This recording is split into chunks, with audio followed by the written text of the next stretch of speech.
He stares at the pulsating tumor on the horse's face, a dangerous flaw his wealthy master refuses to reveal. With the veterinarian closing in, he's forced to choose between protecting the secret or risking his own safety. Before we continue, don't forget to subscribe to the channel, like the video, and comment where in the world you're watching from. Let's go. High up in the verdant hills stood the sprawling estate of Don Alistair Campbell, a man whose fortune was whispered about in local taverns and whose power seemed endless. His grand stable, adorned with polished mahogany doors and silver horseshoes, was the pride of the region. Beyond the manicured lawns and ornamental fountains, the most prized possession of this estate remained hidden from casual sight: a majestic horse named Apollo, known for his fiery spirit and unparalleled speed. Yet Apollo carried a terrible secret, one that Don Alistair would do anything to conceal.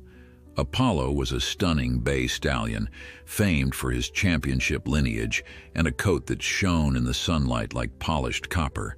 Visitors who caught even a glimpse of him left spellbound, praising Don Alistair for owning such a magnificent creature. But there was a part of Apollo's face that the estate staff rarely discussed and carefully hid beneath a special bridle. A large lump, nestled near his right eye, threatened not only the stallion's beauty but also his life. Some whispered it was a tumor, others did not dare speak of it at all. In Don Alistair's eyes, flaws were unacceptable. His image as a powerful landowner who possessed only the finest animals was too important to risk. He would not tolerate having his precious Apollo ridiculed or pitied by onlookers. Whenever the stable workers brought the horse outside, they used an elegant but restrictive head covering to mask the swelling. Over time, the staff came to fear Don Alistair's wrath more than they worried for Apollo's well-being, and so nobody questioned the decision to keep the horse's condition hidden. But rumors spread in hushed tones among the villagers. Sometimes stable hands would pass by the local bakery after sundown and let slip that the horse seemed to be in pain, recoiling at the slightest touch near his eye. Others noticed how the once feisty stallion now seemed subdued, as if sapped of energy. Despite Don Alistair's insistence on secrecy, the curiosity of onlookers grew. People wondered if the horse's condition might worsen without proper care. They also knew that no veterinarian had been called to the estate in months. One morning, after a night of restless pacing, Apollo refused his feed. He stood in his stall, breathing heavily, occasionally stomping a hoof as though trying to warn everyone that something was terribly wrong. The stable manager, a kind but timid man named Patrick, observed the horse with deep concern. He had recognized how the lump had grown over the past few weeks. It was no longer just a slight bump. It had become swollen, red, and frightening. Sweat beaded on Apollo's neck, and his eyes conveyed a silent plea. Patrick knew the horse needed professional care. Although he feared Don Alistair's temper, he could not bear to watch Apollo suffer. Late that afternoon, when the lord of the estate was away on business, Patrick secretly sent word to a traveling veterinarian who had recently arrived in the nearby town.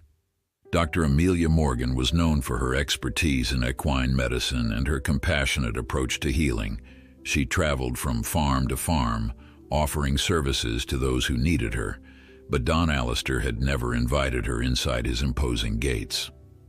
At dusk, Dr. Morgan arrived in a small, inconspicuous carriage. She wore a worn leather satchel across her shoulder, filled with medical tools. Patrick ushered her quietly to the stable, glancing over his shoulder at every step, afraid that Don Alistair's staff might catch them. The moment Dr. Morgan laid eyes on Apollo, she sensed the horse was in terrible distress. His breathing was ragged, and his skin trembled under her lightest touch. When she finally removed the elaborate covering from his face, her worst suspicions were confirmed. The swelling on Apollo's face was indeed a tumor. Dr. Morgan gently palpated the lump and noticed how inflamed it was. She explained to Patrick that immediate treatment was necessary and that in the best-case scenario, Surgery would be required to remove it. Any further delay could cost the horse his life, or at least lead to permanent damage.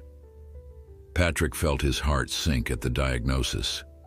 He dreaded how Don Alistair would respond if he found out a veterinarian had been brought onto the property behind his back. Dr. Morgan, however, was not so easily intimidated. Though she understood the weight of Don Alistair's influence, her devotion to her patients surpassed any fear. Calmly, she cleaned the area and administered medications to reduce Apollo's pain and inflammation. As she worked, the horse stood still, staring at her with eyes that spoke of exhaustion and relief. It was as if Apollo knew she was his chance at survival. When the procedure was finished, Dr. Morgan turned to Patrick with a look of grim determination. Apollo needed more comprehensive care. Patrick feared the confrontation that would inevitably come, but Dr. Morgan insisted that Don Alistair be informed right away. Hiding the situation any longer would only endanger Apollo. Reluctantly, Patrick nodded and made his way to the grand mansion. He found Don Alistair in his study, a lavish room filled with portraits of thoroughbreds and golden trophies. The estate owner was in the midst of reviewing contracts for a new business venture. When Patrick mustered the courage to inform him that the horse was critically ill, Don Alistair's face grew dark with anger. "Who gave you permission to bring an outsider into my stable?" Don Alistair snarled, slamming his fist on the polished desk. "I told everyone that no one is allowed to meddle with that horse. Do you think I can't handle my own affairs?" Patrick's voice quivered as he explained that Apollo refused to eat and was suffering visibly. The caretaker insisted there was no choice but to seek immediate help. For a moment, Don Alistair remained silent, his mind torn between fury and concern for his valuable stallion. Eventually, he rose from his chair and straightened his jacket. "Fine," he muttered. "But if that veterinarian oversteps her bounds or spreads rumors, you will both regret it. Understood?" Patrick nodded, a sinking feeling in his stomach, and accompanied Don Alistair to the stable. By the time they arrived, Dr. Morgan had prepared a makeshift examination area. Her gaze remained steady as she met Don Alistair's eyes, showing neither fear nor deference to his wealth. She calmly explained that Apollo's tumor was advanced and that an urgent operation was necessary. Don Alistair's lips curled into a disapproving frown. He loathed admitting that anything under his care was imperfect, but the stakes were too high to ignore. Dr. Morgan outlined the procedure: sedation, a precise incision, and the removal of the tumor tissue. Then, she would treat the area with antibiotics to prevent infection. "This is not a simple matter," she cautioned. "The horse will need weeks of rest. If we do nothing, it could be fatal." Don Alistair cast a glance at Apollo, who seemed to sag under his own weight. Though pride consumed him, Don Alistair finally gave his grudging consent. "Do it tonight," he ordered, "but keep this entire operation out of sight. No one from the outside can know. Is that clear?" "Doctor." Morgan inclined her head in acknowledgement, and Patrick hurried to gather clean linens, buckets of water, and extra lamps. The stable had never felt so tense. A hush fell over the place, broken only by the occasional stomping of Apollo's hooves on the straw. It was as if the horse sensed that a moment of truth was near. In the dead of night, Dr. Morgan finished her makeshift surgery under flickering lanterns, her brow glistening with sweat. Apollo's breathing softened as stitches closed the wound, sealing away the ominous growth. Patrick watched in awe, torn between relief and dread at Don Alistair's likely response. Once the horse was settled, Dr. Morgan insisted on careful aftercare and follow-up visits. She looked at Patrick with a silent plea for cooperation. For Apollo to recover, secrecy had to end. Whether Don Alistair accepted it or not, the truth would soon emerge. And once it did, nothing would remain hidden, forever changed. In the hush of that late-night stable, Patrick watched Dr. Morgan finish stitching Apollo's wound. Lantern light danced across the veterinarian's face, revealing her exhaustion, but also her unyielding resolve. The lump that once marred the horse's regal features had been removed, placed in a sealed container for proper disposal. Its absence left a raw area that still looked unsettling, yet it represented hope rather than despair. Apollo, sedated and calm, breathed evenly at last. "You must follow my instructions carefully," Dr. Morgan said, wiping her hands with a clean rag. "I'll return in 3 days to check on him. Don't let anyone remove the bandages or touch the sutures prematurely." Her voice, though gentle, carried a firm edge. Patrick nodded, silently praying that Don Alistair would not dismiss her care. Outside, the estate was dark and silent. No servants roamed the grounds at this hour, and the grand mansion had its windows shuttered. The next morning, the staff moved about the property with guarded expressions. Rumors of Apollo's secret surgery spread through the servants' quarters. More than once, stable hands glanced anxiously at the stall. Behind closed doors, Don Alistair paced furiously. He loathed that the horse's ailment had been exposed. Pride warred with reason. On one hand, his image suffered a blow. On the other, losing Apollo entirely would be far worse. At breakfast, he summoned Patrick to the dining hall, where silver candelabras lined a massive walnut table. Patrick approached with trepidation, bowing slightly. "Yes, sir?" Don Alistair's cold gaze pinned him in place. "The veterinarian claims Apollo needs time to recover. Fine. He can stay in that corner stall.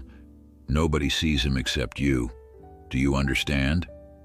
Patrick mustered his courage. "Yes, sir. Dr. Morgan said she'll be back in 3 days. She insisted on—" "Don't presume to lecture me," Don Alistair snapped. He set down his coffee cup with such force that the porcelain rattled. "Take whatever supplies you need from the estate stores, but keep quiet. If any visitors arrive, that horse stays out of sight. If anyone talks, I'll know who to blame." Patrick swallowed hard. He had never seen Don Alistair so distraught. The man's usual arrogance was laced with a hint of genuine worry. After all, Apollo was worth a fortune. Yet Patrick doubted concern for the horse's well-being was truly at the heart of Don Alistair's anger. Rather, it was the threat to his public image, a wealthy man who prided himself on absolute perfection. Any imperfection was an insult he could not bear. Over the next 2 days, Patrick devoted himself to Apollo's care. He rose before dawn to change the bandages as Dr. Morgan had instructed, gently cleaning the area with disinfectant. Though the wound looked painful, Apollo stood surprisingly still, as though sensing that each bit of attention brought him a step closer to relief. Patrick spoke in low, soothing tones, hoping the horse would associate his touch with comfort rather than distress. From his bedroom window, Don Alistair observed these cautious ministrations. He rarely ventured to the stable. When he did, his visits were swift and silent. He would peer in at Apollo, examine the bandages, then spin on his heel without uttering a word. Patrick suspected that Don Alistair was torn between wanting to see progress and despising that he had to rely on outside help. At times, the master would pace around the stable yard, checking to ensure no staff members dared mention the horse's condition to strangers. On the 3rd day, Dr. Morgan returned, stepping off her small carriage with calm determination. One of the maids hurried to announce her arrival to Don Alistair, but he made no effort to greet her. Instead, he left instructions to direct her straight to the stable. When Dr. Morgan arrived, Patrick was already waiting, leading her to Apollo's stall. She examined the stitches carefully, nodding approval at Patrick's thorough work. The stallion stood quietly, eyes alert, but no longer haunted by constant pain. "He seems stable," Dr. Morgan said after checking Apollo's temperature and the healing tissue around the incision. "But these next few weeks are critical. The risk of infection is real, and any sign of fever or discharge must be reported immediately." Patrick glanced at the stable entrance where he half expected Don Alistair to appear in a rage. Instead, the doorway remained empty. "I'll follow your instructions," Patrick said, "and if anything changes, I'll send word." She gave a faint smile. "I'm relieved. This horse deserves a proper chance." Then she lowered her voice. "It would help if we could do some tests, maybe a biopsy of the extracted tissue to ensure the tumor isn't malignant, but I suspect Don Alistair might resist such news." Patrick sighed. "I doubt he'll let you take it to a lab. He keeps everything locked away here, but maybe I could find a way. Let me think about it." They finished discussing feed schedules and medication dosages. Dr. Morgan left extra supplies, carefully packed in her leather satchel. As she prepared to depart, Patrick thanked her again. "Without you, Apollo might not have lasted another week," he admitted. "I'm sorry for bringing you into this mess." She placed a hand on his shoulder in quiet sympathy. "No horse is a mess to me. If you need me, you know where to find me." Then, with a parting nod, she climbed onto her carriage and rumbled out of the estate. Neither Don Alistair nor any of the senior staff came to see her off. That afternoon, as Patrick resumed his work, he felt a strange pang of conscience. The more he tended to Apollo, the clearer it became that the horse's condition was serious. Even though the tumor had been removed, there were no guarantees. Each day might bring complications. Recalling Dr. Morgan's mention of testing the extracted tissue, Patrick worried about ignoring that advice. Still, Don Alistair's threat lingered in his mind like a storm cloud. When evening fell, the estate's security detail roamed the grounds. Patrick noticed 2 new guards stationed near the stable doors. Clearly, Don Alistair meant to ensure no talk escaped. The entire staff felt the tension. A footman confided to Patrick that Don Alistair had fired a gardener earlier that day, apparently for gossiping about that sick horse. Fear was the order of things now. Everyone kept silent or risked losing their livelihood. In the following week, Apollo's strength grew. His appetite returned, and he greeted Patrick with soft nickers each dawn. The stallion's wound showed signs of gradual healing, though a red, raw edge remained visible near his eye. One morning, Patrick reached to remove the bandages and saw a small trickle of fluid. Alarmed, he cleaned the area and carefully dabbed it dry. Apollo jerked away in discomfort. Patrick's pulse quickened. If infection set in, the entire surgery could be for nothing. He decided to speak to Don Alistair at once. Summoning his courage, Patrick made his way to the library, a grand chamber lined with leather-bound books. He found his employer seated at a desk scanning financial documents. The older man's jaw tightened when Patrick entered. "What do you want now?" "Sir, the horse's wound might be infected," Patrick blurted, trying to keep his voice steady. "We need Dr. Morgan to check him. I tried cleaning it, but..." Don Alistair slammed his fist onto the desk. "Another visit? We only just rid ourselves of that meddling woman. Fix it yourself. That's what I pay you for." Patrick clenched his hands. "I'm no veterinarian, sir. If it worsens, Apollo could..." "Enough!" Don Alistair bolted up from his chair, the fine lines on his forehead betraying more anxiety than anger. "She can come under one condition. You'll meet her at the service entrance after dark. If word of this infection leaks, I'll know it's you who talked." Patrick inclined his head. "Yes, sir. I'll keep it quiet." He turned to go, but Don Alistair's voice stopped him. "And Patrick," he said, his tone cold, "this had better work. I've poured enough money and patience into that horse. If he can't be shown to others eventually, well, we might have to consider more drastic measures." A chill ran through Patrick. He bowed and left, determined to protect Apollo no matter what. Later that night, he wrote a brief note to Dr. Morgan, explaining the new complication. Slipping out of the servants' quarters, he walked in the darkness to a discreet corner of the estate. There he tied the note to a small homing pigeon. The estate kept such birds for urgent correspondence. No one would suspect it was leaving for a veterinarian, instead of an esteemed business contact. By the next afternoon, a reply arrived, delivered by the same pigeon. It contained 2 lines. "I will come tonight. Keep the bandages fresh. Don't let the wound dry out." Grateful, Patrick hid the message. At sundown, he waited near the side gate. The sky was streaked with purple as Dr. Morgan's silhouette appeared. She wore a hooded cloak, her face partially concealed. Wordlessly, they crept through the orchard behind the stables. The guards rarely patrolled that section after dark. Once inside, Dr. Morgan lit a small lamp and approached Apollo's stall. Her brows furrowed upon seeing the inflamed edges near the stitches. She used a fresh solution to flush it out, her expression reflecting concern. "It's not too far gone yet," she murmured, "but had we waited any longer, he'd have spiked a dangerous fever." Working swiftly, she applied a salve to reduce infection, then rewrapped the bandages. Apollo fidgeted but didn't panic. The veterinarian's reassuring hum seemed to keep him calm. Patrick exhaled with relief.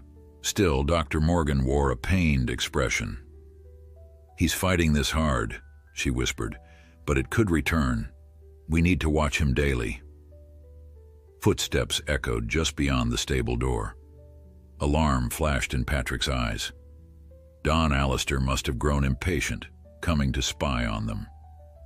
Dr. Morgan drew her cloak tighter, bracing for confrontation. The door creaked open, revealing Don Alistair holding a lantern. His sharp gaze swept across the scene. Dr. Morgan crouched by the horse, Patrick standing close. The estate owner said nothing at first, but his tightened jaw spoke volumes. "There'd better be a valid reason for this nighttime charade," he hissed, stepping forward. Dr. Morgan rose to meet his stare. In a measured tone, she reported that Apollo was in danger of an aggressive infection. "We've taken steps to stop it," she said calmly, "but it was urgent. You made it clear you didn't want me here during normal hours." Don Alistair sniffed. "I dislike your attitude, but if it saves the horse, so be it. Just finish quickly and leave." He hovered as Dr. Morgan gathered her tools. She turned to Patrick, gave him final instructions, then bowed curtly to Don Alistair. No words of gratitude passed the man's lips. He only motioned for her to go, as though escorting an intruder off his land. Patrick's heart pounded in the silence that followed. At least Apollo had a chance, but he feared Don Alistair's patience was wearing thin. One misstep, and the horse could be cast aside, or worse. Patrick vowed to do whatever it took to keep Apollo alive, and judging by Dr. Morgan's stern parting glance, he knew she felt the same. Their shared determination, in defiance of a wealthy man's pride, might be the horse's final hope. After Dr. Morgan's late-night visit, the tension in the estate escalated. Don Alistair insisted that no one should speak of the veterinarian's presence. He went so far as to question each staff member about any conversations they might have had with outsiders. Servants, stable hands, and even the head cook found themselves cornered by the estate's newly hired security, asked to confirm their loyalty. Though no one dared breathe a word, the undercurrent of fear left them all unsettled. Patrick sensed that Don Alistair's composure was brittle. The man's entire public persona hinged on perfection, an unblemished stable of the finest horses, a reputation for impeccable success. Now that veneer risked collapse because of Apollo's condition. In hushed corners of the estate, employees whispered that Don Alistair might sell Apollo to a remote buyer, or even quietly put him down if the horse failed to recover soon. Patrick recoiled at such talk, but he could not dismiss it entirely.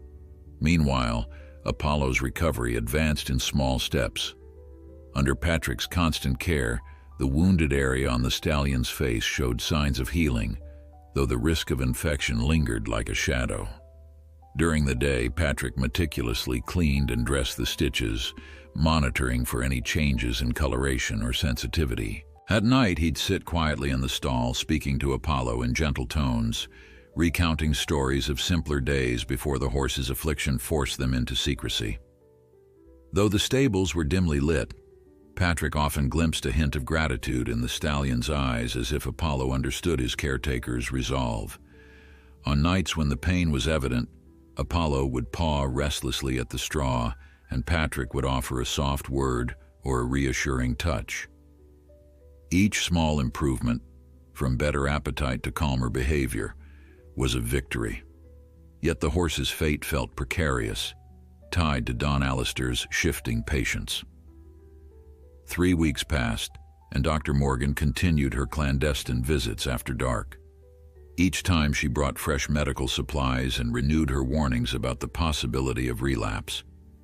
Despite Don Alistair's bristling hostility, he grudgingly allowed her in, presumably because he feared losing the horse altogether. The tension whenever she arrived was tangible. Guards hovered in the stable yard, and the estate staff kept their distance, glancing nervously at the silhouettes in the lantern glow. Dr. Morgan never flinched under Don Alistair's glare. She examined Apollo with steady hands and a calm voice, unfazed by the hush that fell whenever he appeared. If Don Alistair spoke to her, it was only to demand updates in curt tones.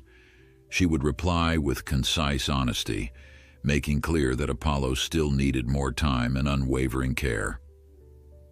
Patrick feared that each recommendation fueled Don Alistair's mounting frustration. As the weeks turned into a month, Patrick noticed a marked change in Apollo. The horse regained some of his old vigor, tossing his head in mild protest whenever Patrick insisted on reapplying the bandages. His appetite grew, and sometimes he whinnied in the early mornings, eager for a quick trot in the enclosed paddock. Patrick allowed short, supervised walks, always taking care to keep the bandaged area covered with a discreet cloth so that no prying eyes could see. Perhaps, Patrick thought, Apollo's spirit was too strong to be destroyed by secrecy, yet the staff's whispers intensified. A cousin of Don Alistair's was said to be visiting soon, someone who prided herself on impeccable taste in horses. Would Don Alistair attempt to hide Apollo further? Or would he parade a partially healed stallion before her, hoping to salvage his pride? Patrick dreaded the confrontation that might arise if the visitor discovered the truth. Sure enough, one late afternoon, a sleek black carriage arrived at the estate. Lady Cassandra Campbell, Don Alistair's distant relative, stepped down in a flourish of fine silks. Her sharp eyes took in the immaculate gardens, the grand mansion, and the hush that seemed to surround the stable. She was known for a discerning eye, particularly for thoroughbreds.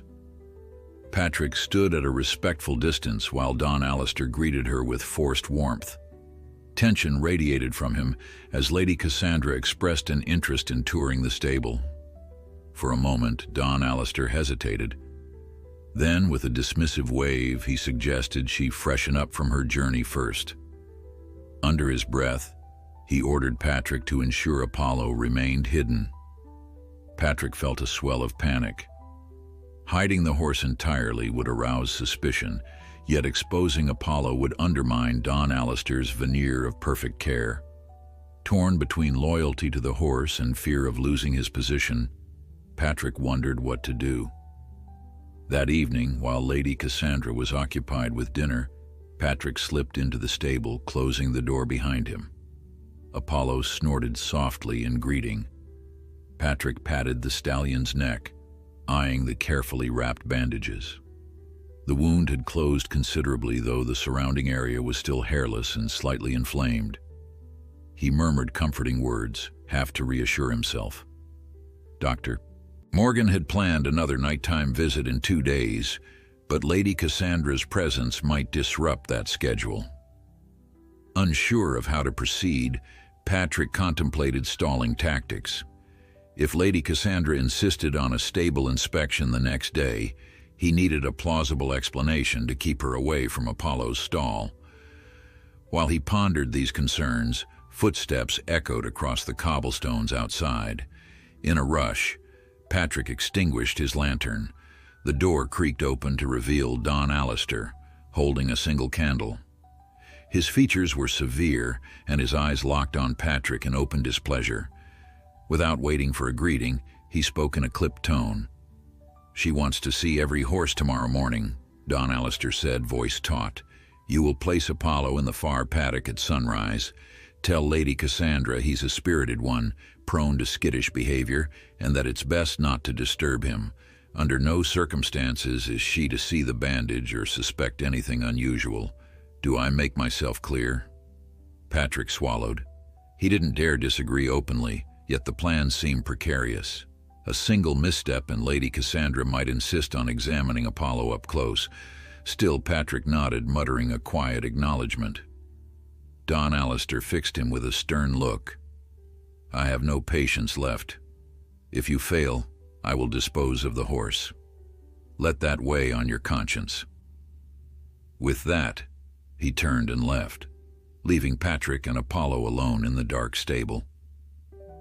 For a long time, Patrick stood there, his heart pounding. Every fiber of his being wanted to protect the stallion, but Don Alistair's threat loomed. Morning dawned clear and bright. Patrick rose before daybreak, quietly leading Apollo to a small paddock behind a cluster of oak trees, out of immediate sight. The horse tossed his head, sensing the tension. Patrick patted his neck and whispered apologies, knowing this arrangement was not ideal. He attached a large fly mask, claiming it would protect Apollo's eyes from insects, an excuse to hide the healing wound. Then he hurried back to the stable to prepare the other horses for Lady Cassandra's inspection. At mid-morning she arrived, accompanied by Don Alistair and a few curious onlookers. She praised the sleek thoroughbreds, admired a dapple-gray mare's lines, and listened politely to Don Alistair's boasts. Yet something about the half-empty stable racks drew her attention. "Is this all?" she inquired, arching an eyebrow. Don Alistair feigned nonchalance, insisting the rest of his horses were out on exercise. With a practiced smile, he ushered her toward the training ring, avoiding any mention of Apollo. While Lady Cassandra inspected a chestnut stallion performing graceful trots, Patrick lurked nearby, hoping the morning would end without incident. He offered occasional explanations about feed regimes and grooming schedules, keeping an eye on Don Alistair's anxious posture. Finally, Lady Cassandra asked if she could stroll through the paddock beyond the oaks, curious about the estate's layout. Don Alistair hesitated, then forced a polite nod. Panic rippled through Patrick. Apollo was there, wearing his mask. Any dedicated horse enthusiast would immediately ask questions. As the group approached the fence, Patrick's heart thundered. Apollo, sensing new arrivals, raised his head. He pawed the ground once, the bandaged area hidden but not invisible. Lady Cassandra's discerning gaze landed squarely on the masked stallion. Her brow furrowed. She took a decisive step forward. Patrick's breath caught in his throat. Would her curiosity shatter the fragile secret they fought so hard to protect? Lady Cassandra approached the paddock fence with measured steps, her gaze steadily fixed on the bay stallion wearing that conspicuous fly mask. The morning sun caught the fine sheen of his coat, which gleamed with vitality far different from the subdued, bandaged animal Patrick had tended mere weeks ago. Still, the cloth around Apollo's head stood out, igniting her curiosity. Patrick's heart thudded in his chest. If she insisted on seeing the horse up close, there would be little he could do to maintain the secrecy of Apollo's hidden wound. "A spirited one, I see," Lady Cassandra remarked, glancing at Don Alistair. Her tone was polite but carried a hint of challenge, as though she suspected more than mere skittishness. "Might I have a closer look?" Don Alistair gave a tight smile. "He can be difficult," he said tersely. "I've kept him apart this morning to spare you the trouble. No need to risk an accidental kick or bite." She cocked her head, unpersuaded. "I've dealt with temperamental horses before." Then her eyes shifted to Patrick, who stood just behind the fence, hoping to remain unnoticed. "Young man, would you be so kind as to bring him nearer? I'd like to gauge his temperament for myself." Patrick swallowed. The last thing he wanted was to remove Apollo's mask, but refusal would raise immediate suspicion. He cast a quick, pleading glance at Don Alistair, who stood rigid, arms crossed. In that moment, Don Alistair nodded, more a command than consent. Defiance might provoke Lady Cassandra further and risk exposure. Patrick slipped through the gate, coaxing Apollo gently by the halter. The stallion hesitated at first, but the caretaker's soft murmurs reassured him. As Apollo stepped forward, Lady Cassandra's shrewd gaze roamed over his strong neck and powerful legs. She admired his muscular frame and noted the luminous sheen of his coat, proof of careful grooming. But her attention quickly settled on the masked area near his right eye. She reached a hand up as though tempted to lift the covering, only to hesitate when Apollo tossed his head. Patrick resisted the urge to pull the reins back. He had to appear calm, or else her suspicions would multiply. "How intriguing," Lady Cassandra said, a slight frown tugging at her lips. "Is that fly mask part of your new stable methods, Alistair? I've seen them used before, but usually in peak insect season. Spring has barely begun." Don Alistair forced an indulgent chuckle. "It's a precaution, nothing more. My staff have grown overly cautious, especially with a horse of such value. We wouldn't want him to injure that fine face on a stray branch or bruise if he spooks. You know how prized thoroughbreds can be." Lady Cassandra slid her gaze from the horse back to Don Alistair. "Indeed," she said coolly. "A blemish on that face would be costly, I'm sure." Though her tone was measured, Patrick sensed the growing tension. Her curiosity was not sated, but she seemed to sense the futility of pressing further in public. With one last assessing glance at Apollo, she tilted her head in a crisp nod. "I'll trust your judgment for now." Relief coursed through Patrick. For the moment, Apollo's secret remained intact. Yet as Lady Cassandra turned away, her posture spoke of lingering doubts, and Patrick felt certain this was not the end of her questions. Don Alistair guided his cousin elsewhere on the grounds, offering to show her newly arrived breeding mares.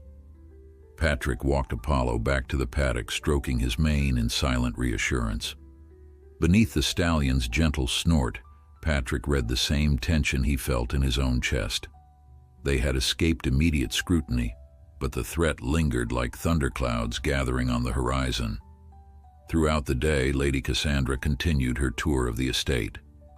She admired the rose garden, dined with Don Alistair under the pergola, and spoke with a few staff about breeding schedules. Patrick stayed out of sight as much as possible, busying himself with chores. By late afternoon, he saw her strolling along the orchard near the stables, alone this time. He pressed his back against the barn wall, watching her from a distance. Her searching gaze drifted over the horses that grazed peacefully in a nearby field. It was clear she was not one to accept half-truths. As the sun began to set, a lavish dinner was laid out in the mansion's main hall. Servants hurried back and forth carrying trays of roasted vegetables, fresh breads, and fruit compotes. Lady Cassandra dressed in pale silks, her hair pinned with glittering clips. Don Alistair wore his finest dinner jacket, a guarded smile on his face. They spoke politely about family matters, business ventures, and the estate's future. Yet beneath the surface, a silent standoff simmered. After dessert, she finally broached the subject again. "That bay stallion," she began, dabbing her lips with a linen napkin. "I can't deny I'm intrigued. His conformation is superb. You mentioned he's valuable. Are you planning to race him or keep him for stud?" Don Alistair stiffened. He set aside his wineglass with careful deliberation. "I haven't decided," he answered. "He's in a delicate phase. Sometimes it's best to let a horse mature fully before racing, to avoid injury. You understand?" "I do," she said, leaning forward. "But he must be at least 6 or 7 by now, judging by his build. Surely you've considered launching him onto the circuit. It seems a waste to leave him hidden away in that paddock." Her directness caused a hush to fall. Don Alistair's knuckles whitened around his napkin. "I appreciate your concern, but I have everything under control. Now, if you'll excuse me, there's a small matter I must attend to this evening." He rose abruptly from the table. Lady Cassandra watched him go, her expression unreadable. She murmured a polite good night to the remaining guests, then signaled a maid to guide her to her chambers. The next morning, she was scheduled to depart. Patrick hoped she would leave without pressing further about Apollo's concealed affliction. He had no illusions, though. Lady Cassandra's keen mind was not easily swayed. Night fell quietly across the grounds. Most of the staff turned in, relieved that the day's tension might subside. Patrick, however, could not rest. He made his way to Apollo's stall, checking the stitches to be sure the area showed no new swelling. The horse pressed his muzzle into Patrick's shirt, as though seeking comfort. In a low voice, Patrick recounted the day's events: Lady Cassandra's close calls, Don Alistair's seething temper. Apollo merely shifted his weight, exhaling a long breath. Before Patrick could douse the stable lanterns, a soft voice came from the entrance. "You must be Patrick," Lady Cassandra said. She stood by the open door, a single lamp in her hand, her posture relaxed. Panic coursed through Patrick. What was she doing in the stable alone at this hour? "My lady," he managed, bowing stiffly. He glanced around, certain Don Alistair would appear at any moment. "You shouldn't be here. It's late." She stepped forward, her refined shoes tapping on the straw-strewn floor. "I found that some truths emerge only after dark," she replied, her tone level. "Don Alistair is occupied, so I slipped away. I wanted another look at that bay stallion of his. Would you mind?" Patrick's mind raced. If he refused, her suspicions would harden. But if he complied, how could he possibly hide Apollo's wound without rousing alarm? Heart pounding, he guided her down the aisle. Lamps flickered overhead, casting shadows across the stalls. Apollo sensed the stranger's presence and stamped a hoof uneasily. Lady Cassandra approached, letting her free hand hover near his neck without touching him. She waited, giving the horse a moment to accept her closeness. "You see," she murmured, "when you handle horses as long as I have, you learn to sense when something is being concealed. This mask," she raised a finger toward the cloth wrapped around Apollo's head, "it's too deliberate to be mere caution. Show me, Patrick." He froze, certain Don Alistair would dismiss him on the spot if he obeyed her. Yet Lady Cassandra's measured words held no malice, merely curiosity. She reached for the mask, but Patrick's hand darted in front. "Forgive me, my lady. He's under strict care. The area beneath that wrap is fragile." A flicker of sympathy crossed her face. "Then it's true. He's injured." She lowered her voice. "Don Alistair is your employer. I understand your position, but I must see what ails him. If his condition is serious, the best thing would be proper treatment. You can't let him suffer out of fear." Patrick almost laughed at the irony. Apollo had already received secret treatment, but Lady Cassandra suspected nothing of Dr. Morgan's clandestine visits. With trembling fingers, he unfastened the cloth. The horse stiffened, turning slightly. The dim light revealed a stretch of newly healed skin, though still hairless and pink, with faint scarring near the edge of his eye. Lady Cassandra inhaled sharply. Though the most severe swelling was gone, it was obvious Apollo had been through an ordeal. "Is it an abscess?" she whispered, her eyes darting over the stitches. "Or something worse?" She peered closer, noting traces of ointment. Patrick tried to speak, but his throat felt constricted. In truth, Lady Cassandra's concerns seemed genuine, but if she reported this to Don Alistair, everything they had done in secrecy might unravel.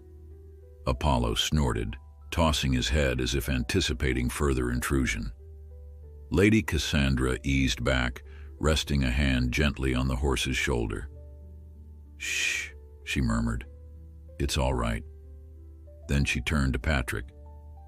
"He isn't simply skittish. He's in recovery, isn't he? And it appears more serious than just a bruise." Her gaze sharpened. "Has he been seen by a veterinarian?" Patrick's face burned. Lying again felt impossible. "Yes, my lady," he managed at last, voice trembling, "but only at night, in secret. Don Alistair gave strict orders. He didn't want this known." Her expression hardened. "So he would hide an ailing horse for the sake of his pride." She let her hand fall to her side, drawing a slow breath. "That's a cruel brand of arrogance. I won't pretend to know all the details, but I won't let him destroy this magnificent creature either. If more help is needed, I have resources." Patrick blinked in astonishment. "You mean you don't plan to tell him you found out?" She shook her head, gold clips gleaming in the lantern glow. "I suspect confrontation would only harm the horse. For now, it's best I leave in the morning as planned, but I will not forget Apollo. When the time is right, I intend to speak up." With that, she guided Patrick to replace the mask carefully over Apollo's face. Then she turned away, her steps echoing in the gloom. At the threshold, she paused. "Promise me you'll keep caring for him, no matter what Don Alistair says." "I promise," Patrick whispered. The soft click of her heels faded, leaving him in the hush of the stable, heart pounding with both dread and hope. In that moment, Patrick realized that perhaps not everyone in Don Alistair's circle was heartless. Lady Cassandra might be the ally Apollo needed, a woman whose sharp mind and quiet resolve could stand against her cousin's tyrannical pride. At least, that was the hope Patrick clung to in the silent hours of the night, wondering how much longer the secret could survive. The next morning dawned clear and bright, with dew glistening on the manicured lawns. At the main entrance of the mansion, Lady Cassandra prepared to depart, her finely crafted trunk secured atop a sleek black carriage. Don Alistair stood at the doorway, his expression one of measured courtesy, though tension flickered behind his eyes. He offered a shallow bow and a few polite words as she thanked him for the hospitality. Patrick observed from a distance, noticing how Lady Cassandra's gaze strayed briefly toward the stables, as if checking one last time on the bay stallion who had seized her concern. Yet she made no mention of Apollo. Instead, she offered her cousin a cool smile and climbed into the carriage, the horses harnessed and ready. As the vehicle rolled past the gates, Lady Cassandra's final glance at the estate suggested that she was leaving, but not forgetting. Patrick exhaled a long, silent breath of relief. For now, the danger of immediate exposure had passed. Despite her departure, an uneasy calm settled over the estate. Don Alistair resumed his usual routine, meeting with advisors, examining ledgers, and hosting local dignitaries. Yet the staff sensed a deeper strain in him. He had confronted the possibility that Lady Cassandra might pry further into the matter of his prize stallion. Since her departure, he had not once inquired about Apollo's health. Instead, he seemed to focus on burying the matter by ignoring it altogether. Only Patrick remained devoted to Apollo's care, cautiously continuing the routines recommended by Dr. Morgan. The stallion's wound, though still tender, had begun to heal more reliably, and Apollo's lively spirit returned. In the mornings, Patrick would guide the horse to a nearby paddock, letting him graze under the dappled sunlight. He kept the mask in place to shield the half-healed scar, but no longer fretted over every shadow that might reveal their secret. Nonetheless, he understood that Don Alistair's tolerance was a fragile thread. Late one afternoon, a stable hand rushed to find Patrick, breathlessly announcing that Don Alistair was summoning him to the study. With his stomach in knots, Patrick wiped his brow and headed inside. The study was a grand room of polished oak shelves filled with leather-bound volumes, a desk carved from exotic wood, and tall windows that allowed sunlight to stream across the floor in golden beams. Don Alistair stood by the window, gazing out across the rolling hills of his domain. At Patrick's approach, he turned abruptly, his eyes glinting with a hardness that made the younger man's heart pound. "I've been reviewing my finances," Don Alistair said in an even tone. "This estate requires a constant influx of revenue, and the stables must pay for themselves. I cannot keep funneling money into a horse that may never recover fully. We'll give him one final examination. If he's not ready for competition or breeding, I will cut my losses." His words stung like a lash, and Patrick fought to keep his composure. He protested that Apollo was improving, that Dr. Morgan's careful treatments had yielded real progress, but Don Alistair waved him off with a curt gesture. "Schedule a final checkup with your veterinarian. Let her determine if the horse is worth his feed." Stifling a tremor of indignation, Patrick bowed and left, heading straight for the stable. He found Apollo peering over the stall door, ears twitching curiously. The caretaker stroked the stallion's nose, feeling guilt gnaw at him. "We'll get you through this," Patrick murmured, "no matter what he says." That night, Patrick sent a coded message to Dr. Morgan, an urgent request for a thorough evaluation. Within a day, her reply arrived by homing pigeon. She proposed coming that evening, with the necessary equipment for a more definitive test. As the sun set, Patrick hovered near the orchard gate. Dr. Morgan arrived in her discreet carriage, stepping down with a determined air. She carried a larger satchel than usual, filled with medical instruments. Under cover of darkness, they crept to Apollo's stall, hearts pounding at every sound from the main house. Dr. Morgan began her examination methodically, removing the bandages and studying the surgical site, checking for any lingering infection. Then, with gentle precision, she extracted a small sample of tissue from the scarred area, placing it into a sterile container. "We need to confirm the nature of this tumor," she explained. "If it's malignant, we need to act fast before it grows back." Patrick's blood ran cold. Though he had suspected that possibility, hearing it stated so plainly filled him with dread. "And if the test says it's malignant?" he asked, voice hushed. Dr. Morgan pursed her lips. "Then we'll look at targeted treatments. There may be medications or further surgery. We need to know if it's spread." Apollo, as if sensing the tension, shifted on his hooves but stayed calm under Dr. Morgan's reassuring strokes. She administered another round of antibiotics, changed the dressing, and outlined new feeding guidelines to strengthen his immune system. Throughout, Patrick silently prayed that the results would come back benign. The idea that Apollo might be forced into another perilous operation, and that Don Alistair might refuse to fund it, gnawed at his conscience. Before Dr. Morgan left, she paused, a flicker of empathy in her eyes. "If the result is bad, we must decide quickly. Think carefully, Patrick. Would you consider relocating Apollo somewhere safer? I don't trust Don Alistair's reaction to unwelcome news." The thought of spiriting Apollo away from the estate unnerved Patrick. Even if he wanted to protect the horse, how could he manage such a feat without losing his position or facing legal consequences? "Let's see what the results show," he whispered, avoiding a direct answer. Dr. Morgan gave a sympathetic nod, then slipped off into the night. Over the following days, Patrick waited anxiously, carrying out his normal duties but struggling to keep his fears at bay. Each morning he checked on Apollo's wound, relieved that it showed no signs of fresh swelling or discharge. The horse's appetite was robust, and his eyes shone with renewed vigor. Some staff members even remarked on how Apollo seemed almost back to normal, save for the scarred patch near his eye. Yet a sense of foreboding lingered for Patrick. He knew Don Alistair's ultimatum weighed heavily, and the results of Dr. Morgan's test would determine the horse's fate.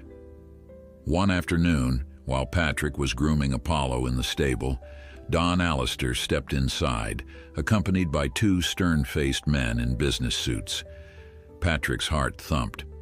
"Bring the horse out," Don Alistair commanded. "These gentlemen might be interested in a purchase." The caretaker stared in horror.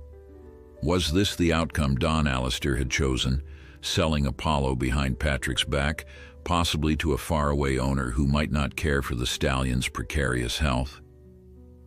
The men observed as Patrick led Apollo into the center of the stable. They nodded politely but offered few words, merely running their eyes over the stallion's frame, judging muscle tone and stance. One of them asked flatly, "His face, why the mask?" Don Alistair replied with a dismissive wave, "A slight irritation, nothing that can't be managed." The men exchanged glances. The price would have to reflect any potential medical costs. Don Alistair smirked. "I assure you the horse is nearly recovered from a minor issue. The pedigrees alone are worth a premium." Patrick grit his teeth as the suits conferred quietly. They seemed uncertain, sensing something amiss. After a tense pause, they announced they would consider making an offer pending a professional evaluation. Don Alistair's lips tightened. He dismissed them with a promise of further negotiations. The moment they left, he turned on Patrick. "See how your secrecy has complicated things? We're close to a deal, but they're spooked by that scar. If Dr. Morgan's verdict isn't favorable, I'll expedite the sale anyway." Patrick barely contained his anger. "You promised a final checkup first." Don Alistair narrowed his eyes. "And I'll honor that, unless you force my hand by stirring up trouble." With that veiled threat, he strode away, leaving Patrick trembling with helpless fury. He pressed his forehead against Apollo's neck, drawing comfort from the stallion's warm presence. The fear that Don Alistair might abandon or sell the horse for a fraction of his value weighed heavily on Patrick's soul. He vowed to do whatever necessary to save Apollo from an uncertain future, even if it meant defying the master of the estate. That evening, Dr. Morgan's urgent letter arrived, delivered once more by the discreet homing pigeon. Patrick's hands shook as he unrolled the note. The results were inconclusive. Some suspicious cells indicated the tumor might indeed be malignant, but additional tests were required. She warned that the horse needed ongoing vigilance and possibly more surgery if a secondary growth appeared. "Don't delay," she wrote. "Let me know if you can bring him to my clinic for a thorough examination." Patrick's heart sank. Transporting Apollo off the estate would require Don Alistair's permission, and that was unlikely to be granted. Still, with buyers circling and Don Alistair's patience at an end, the time for caution might be over. He folded the letter and slipped it into his pocket, glancing at the stable entrance.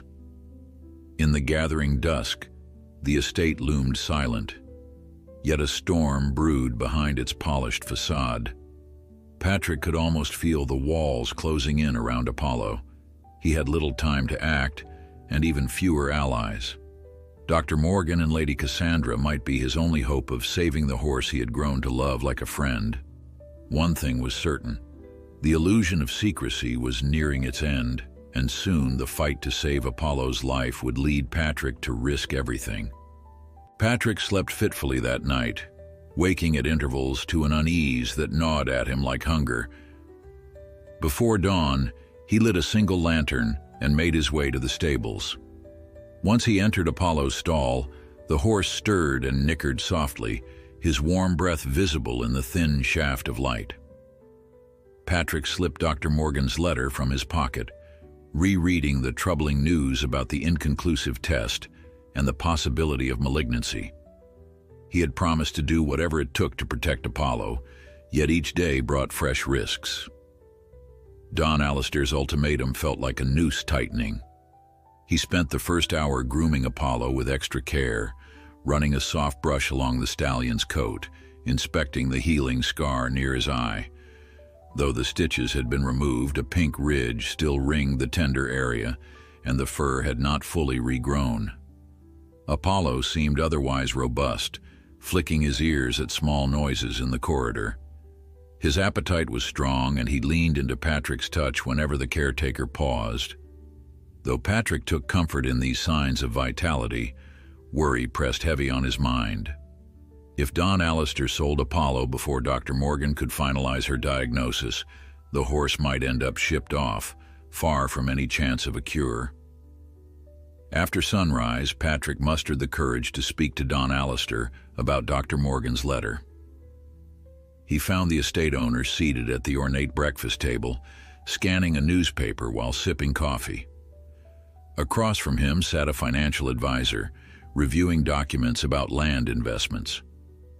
Patrick lingered in the doorway until Don Alistair waved the advisor away.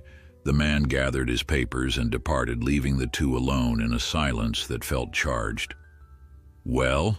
Don Alistair asked, not bothering to mask his impatience. "What is it?" Patrick inhaled, clasping the letter behind his back.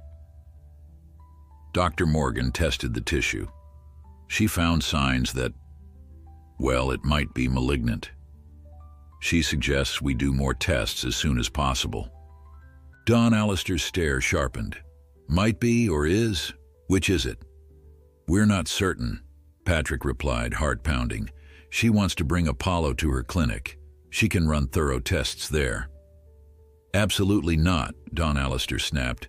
"We don't parade a horse with a suspicious growth around the countryside, and you'd like me to pay for it, I presume." She didn't mention payment," Patrick said haltingly. "She just wants to be sure. If it's malignant, we might need a second surgery." Don Alistair flung his napkin onto the table. Surgery after surgery, bills piling up, and for what? He's an asset, not some pampered pet.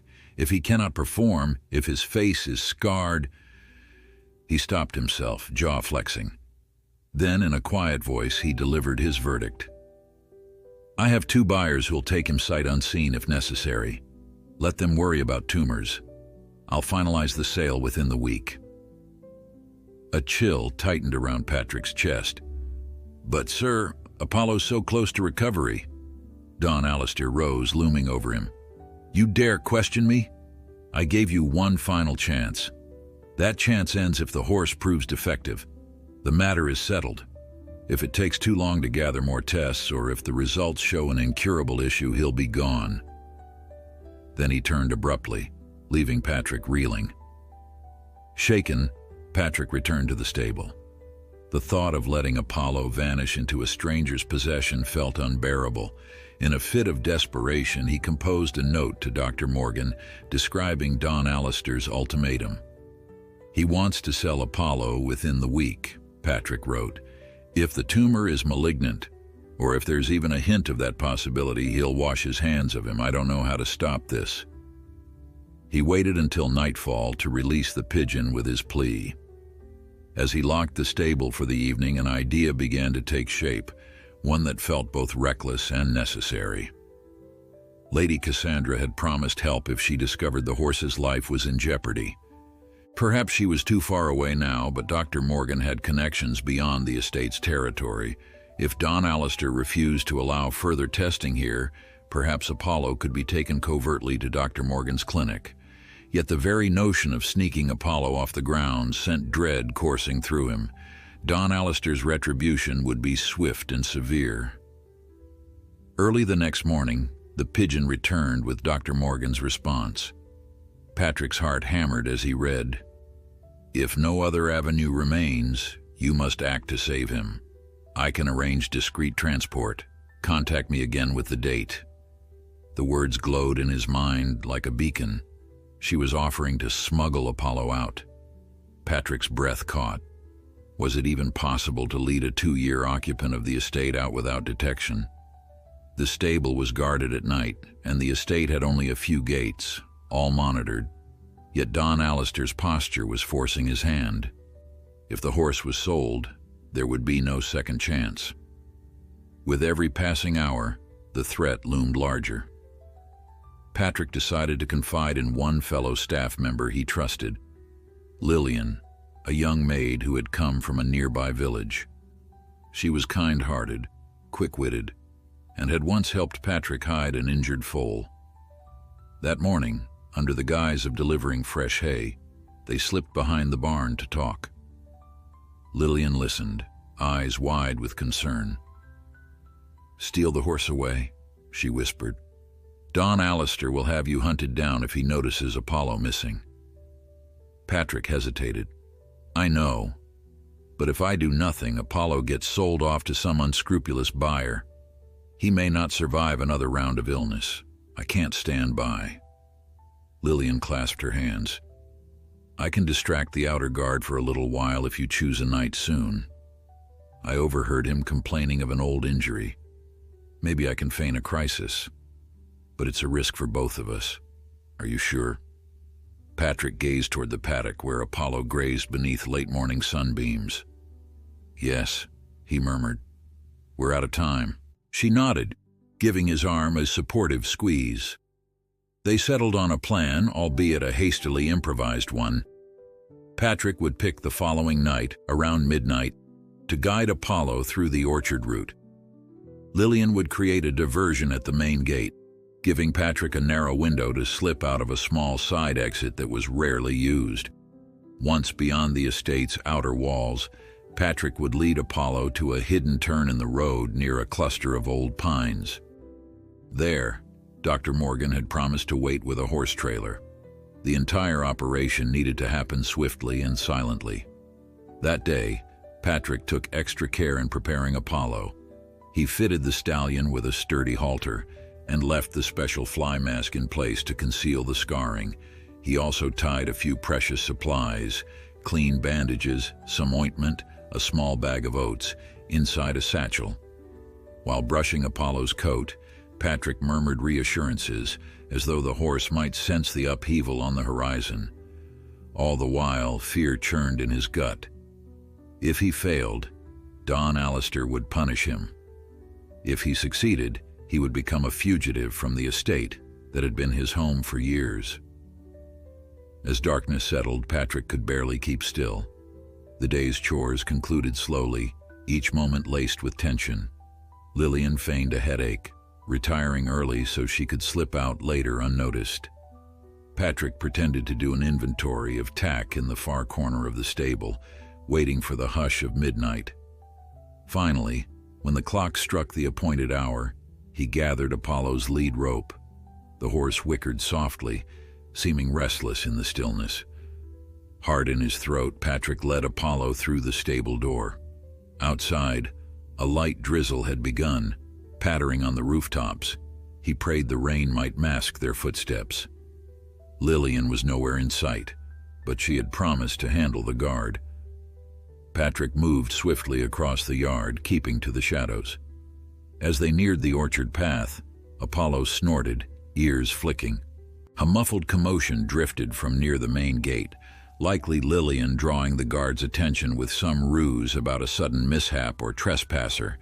For one harrowing moment, Apollo's hoof struck a loose stone, the sound echoing in the damp night. Patrick froze, pulse racing, but no alarm followed. Creeping onward, they reached the small side exit. The old gate's lock was rusted, but Patrick had oiled it days ago in preparation. With trembling hands, he eased it open. Beyond lay a narrow lane leading to the open countryside. He stepped through, Apollo at his side, ignoring the wild hammer of his own heart. As they moved away from the estate, Patrick stole one last glance over his shoulder. The mansion windows glowed faintly, revealing no trace of the chaos unfolding in the orchard shadows. Moonlight flickered through the thinning clouds, illuminating the winding dirt road ahead. Water dripped from the leaves, shining in the pale light. Patrick urged Apollo onward, mindful of each step. At any moment he expected to hear shouts, see lanterns bobbing in pursuit. The night remained still except for the soft rustle of the wind in the trees. After nearly half a mile they approached the cluster of old pines. Indeed, a dark horse trailer stood there, attached to Dr. Morgan's modest truck. She emerged from the shadows, relief visible on her face. "You made it," she breathed. "Let's not waste time. The road ahead is bumpy, but I'll drive carefully." We must reach my clinic before dawn. Patrick nodded, helping guide Apollo into the trailer. The horse hesitated at first, but Dr. Morgan's gentle coaxing calmed him. Once Apollo stood safely inside, Dr. Morgan secured the doors and tested the latch. Patrick glanced at her, uncertain. Would he ride with her or remain behind? "Come," Dr. Morgan urged, reading his hesitation. "You'll be needed for his care once we arrive. But be prepared. This means Don Alistair may never let you return." Patrick swallowed hard. The estate was the only home he had known for years, but he could not bear abandoning Apollo to an unknown fate. "I'm ready," he said. Dr. Morgan climbed into the driver's seat, and Patrick settled beside her, his heart pounding with a mixture of terror and hope. With a quiet roar, the truck pulled onto the winding road, the horse trailer rattling behind. The orchard receded into darkness, and Patrick wondered if Lillian had made it back safely. He prayed she would evade Don Alistair's wrath. All he could do now was focus on Apollo's future. As they sped deeper into the night, a grim satisfaction tempered Patrick's fear. No matter the cost, he had spared Apollo from an uncertain sale. The rest of their journey might be perilous. Don Alistair would surely discover the horse's absence by dawn. But Patrick clung to the belief that saving Apollo was worth any risk. In that conviction, he found the resolve to face whatever might come next. They drove through the darkest hours, headlights cutting a narrow path over winding roads. The low rumble of Dr. Morgan's truck reverberated through the tight cabin, and Patrick caught himself glancing in the side mirror at every turn, half convinced he might see Don Alistair's men in pursuit. But only the pale wash of moonlight followed them, and no vehicle appeared on the deserted highway. Occasionally, Patrick thought of Lillian and the risk she had taken to distract the guard. He hoped she would be safe once Don Alistair discovered the empty stall. Dawn's first glow revealed a modest clinic at the end of a gravel driveway. A sign bearing Dr. Morgan's name stood near the entrance, simple lettering, no frills. Beyond the clinic building, a few fenced pastures stretched across rolling land. Patrick exhaled. The place looked peaceful, yet his heart thudded with tension. He climbed out as Dr. Morgan shut off the engine and hopped down. They moved to the trailer's rear, letting the ramp down with care. The moment Apollo's hooves met the ground, the stallion whinnied, drawing a curious look from a stable hand who hurried over with wide eyes. "Everything's ready," Dr. Morgan told Patrick. "I've prepared an empty stall and a quiet paddock. We'll keep him hidden from prying eyes just in case." A wave of gratitude swept over Patrick. "I can't thank you enough," he whispered. "If it weren't for you, I'd have had no choice." Dr. Morgan's assistant, a lanky man named Ricardo, showed them to an airy stall at the far end of the barn. It was clean and well-bedded, with a window that allowed soft morning light to fall on the fresh straw. Apollo stepped inside, tossing his head, as though relieved to be out of the trailer. Patrick rubbed the stallion's withers, murmuring, "I'm sorry for the bumpy ride, boy, but you're safe now." Dr. Morgan wasted no time. She gathered her instruments, instructing Patrick to hold Apollo's lead while Ricardo stood by with a kit of medical supplies. The veterinarian's manner turned brisk and professional, as though they had never done anything illicit. Patrick sensed how many times she must have saved horses in dire straits. Only this time the stakes were personal for him. She examined Apollo thoroughly, checking vital signs, scanning every inch of the scarred area near his eye. Next, she took fresh blood samples. Patrick's stomach clenched at the memory of their earlier test results. If more serious treatment was needed, how would they pay for it? He had no resources left, no wages, no safe home to return to. Over the next hour, Dr. Morgan explained her plan. "We'll do a deeper biopsy with more advanced tests," she said, guiding her needle gently. "Ricardo will run them in our small lab here. If it's malignant, we'll explore the possibility of localized therapy. We might need a specialized medication that slows or halts tumor growth. Alternatively, if it's benign or only borderline, we can manage with routine checkups. She paused, meeting Patrick's anxious gaze. Either way, it'll take time. Patrick stroked Apollo's neck, fighting the dread coiling in his gut. Time, he repeated, aware Don Alistair might already have realized the horse was missing. Maybe Lillian had faced questions. Maybe the entire estate had been turned upside down in search of him, but Apollo was alive and in good hands. That had to count for something. They let Apollo rest once the procedure was complete, leaving him to settle in. Dr. Morgan guided Patrick to a small office where she stored patient files. She offered him a simple meal of bread and tea. He ate mechanically, fatigue pressing down on him. Though he had stolen only a few hours of sleep in the truck, his mind refused to calm. Dr. Morgan took a seat across from him, clasping her hands. "You must know Don Alistair won't let this go quietly," she said in a gentle but firm voice. "Have you thought about your next steps?"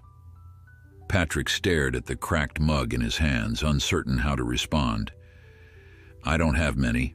My job was my life. I have nowhere else to go." "There are places that help stable hands find honest work," Dr. Morgan offered.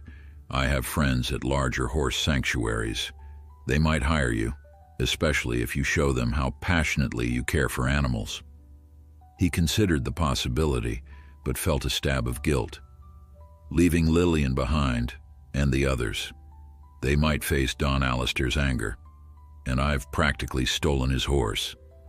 He relinquished his right the moment he threatened to discard Apollo, Dr. Morgan replied, her voice tinged with quiet conviction.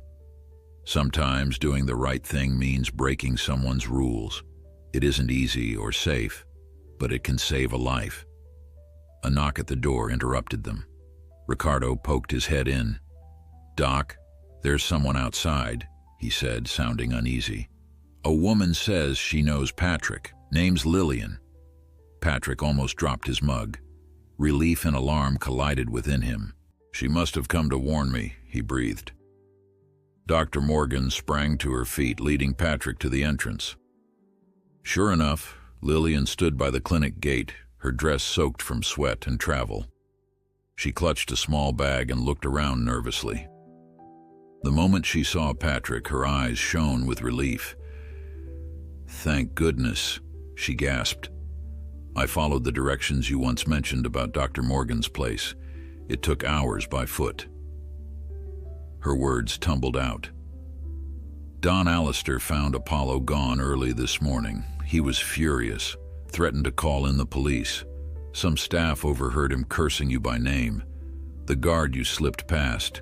He suspects I helped, but I played dumb." She shook her head. "I had to leave or risk losing everything. He's not letting anyone leave the estate now, so I snuck out through a side path." Patrick's heart sank. "I'm so sorry. I never wanted to drag you into this." She waved the apology aside. "We had to save Apollo, right? There's no going back now." Then she studied Dr. Morgan with a polite nod.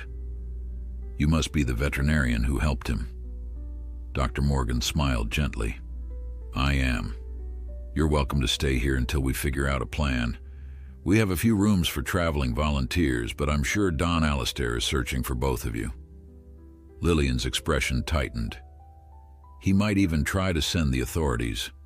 I heard him raving about horse theft, how he'd see Patrick jailed." She looked at Patrick urgently.